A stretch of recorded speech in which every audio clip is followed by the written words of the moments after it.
Hello! Karon magluto no tag ubi cheese pandesal gamit ang atong air fryer. Simple ra kayo ni siya. Ipang-combine lang nato una ang mga dry ingredients. 3 cups na all-purpose flour, 2 teaspoon na yeast, 1 teaspoon na salt, o 1/3 cup na white sugar. Haluon lang nato na una mga 30 seconds lang ug ipangbutang na pud nato ang mga wet ingredients. Ibutang lang nato ang 1 cup na warm milk, 1 tablespoon na ube food color. Buakan lang nato na siya isa ka itlog ug magbutang na dayon ta og 1/3 cup na soft butter. I-mix lang nato na gamit sa atong mixer mga 8 to 10 minutes. Pero kung wala mo yung mixer, pwede na siya mano-mano, walay magbuot ninyo, bagon ko ng ulo ninyo ron. Kini, okay na kayo na, ato din na siyang i-rest mga isa ka oras. Next is ang atong Edin cheese or kamo na bahala kung unsa nga cheese ang inyong gamiton. Isliceon lang nato na kay mauna siya nga atong ipalaman sa atong ubi cheese desal. After 1 hour ni double na ang size sa atong dough, ato na din na siya gi-portion.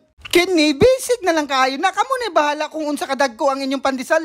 Pero kung baligya gani, atimbangan na para dili ka alkansi. Butangan lang nato na siya sa atong palaman o isil lang nato na siya para dili malanay ang cheese sa sulod. Kay wala man ko'y breadcrumbs diri sa balay, grahams na lang atong gamiton. Mindset ba?